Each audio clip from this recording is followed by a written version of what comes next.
From JBS Studios in Greater New York, this is the JBS News Update with Teisha Bader. I'm Teisha Bader with the JBS News Update for Monday, July the 15th, 2019.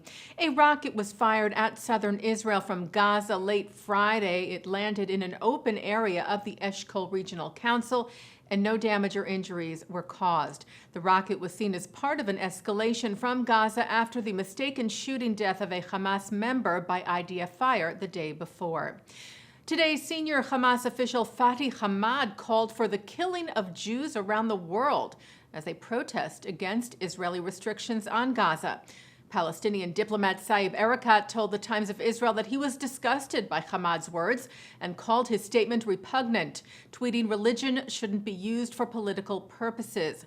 A statement from the terror group said their issue was with the quote-unquote occupation army, referring there to the IDF, and not with all Jews.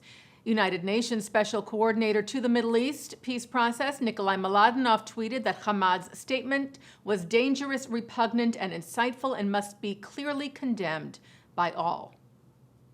And threats from terror group Hezbollah were swiftly responded to by Israeli Prime Minister Benjamin Netanyahu. The Iran-backed Lebanese terror group's leader Hassan Nasrallah told local Al-Manar TV on Friday that Israel could be wiped out in any war between the U.S. and Iran, saying Iran is able to bombard Israel with ferocity and force. At his cabinet meeting yesterday, Netanyahu warned the Hezbollah leader in return that any attack on Israel would be met with a crushing military blow. Israel's President Reuven Rivlin is on a historic visit to South Korea, the first ever by an Israeli president.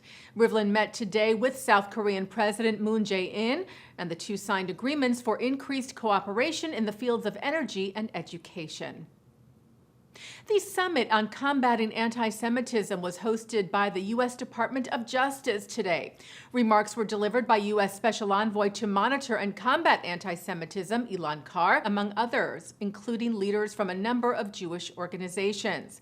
The conference focused on combating anti-Semitism while respecting the First Amendment, prosecuting hate crimes, and anti-Semitism on campus.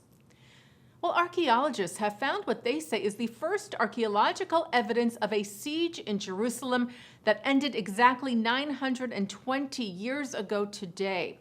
A 13-foot deep moat, which Crusaders breached to capture the holy medieval walled city of Fatimid. The moat was actually discovered in 2014, but it's taken the last 5 dig seasons to excavate it. The Mount Zion excavations are being conducted by the University of North Carolina, Charlotte, in cooperation with Ashkelon Academic College. Facebook COO Sheryl Sandberg will be in Israel next month to take part in the inauguration ceremony of Playground, the social media giant's new space in Tel Aviv, dedicated to startups, artists, and businesses. Remains believed to be those of Jewish actor Charles Levin were found this weekend. Levin went missing earlier this month in Grants Pass, Oregon, where police found human remains, saying they are likely those of the 70-year-old. Levin famously played a Moyle on Seinfeld. He also had recurring TV roles on Alice, Hill Street Blues, and The Golden Girls, and film roles in Annie Hall and This Is Spinal Tap, among others. The IDF welcomed 2 more F-35 fighter jets from the United States yesterday, bringing its total number of stealth aircraft, known in Israel as the Adir, up to 16. The first U.S. jets arrived in December of 2016. The IDF said the capabilities of the Adir squadron add another tier to the operational and strategic capabilities of the Air Force, which ensures the Air Force's superiority in all its missions, namely the protection and safety of the State of Israel's skies. Beloved veteran conductor Zubin Mehta was given an emotional send-off this weekend.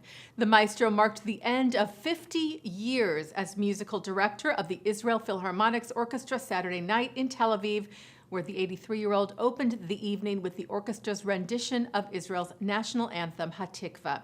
The Indian-born Mehta was presented a gift by Tel Aviv Mayor Ron Huldai, who said the maestro had written part of the history of the State of Israel, calling him the crown jewel of Israel's cultural life.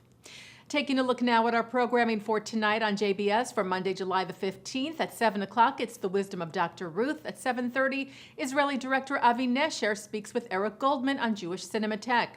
At 8, the first U.S. ambassador to Romania, Alfred Moses, sits with former Senator Joe Lieberman to recount the untold story of the exodus of Jews from communist Romania to Israel. At 9, Mark Golub sits down with Sephardic Jewish leader Rabbi Eli Abadi on L'chaim. At 10, remarks from noted philosopher Rabbi Adin Steinsaltz. And coming up right after this newscast, Mark Golub speaks with Israel's Consul General in New York, Dani Dayan, who discusses the implications of the U.S. peace plan unveiled at the Economic Summit in Bahrain, the upcoming Israeli September elections, and more on tonight's In the News. And that's the JBS News Update for Monday, July the 15th, 2019. I'm Teisha Bader.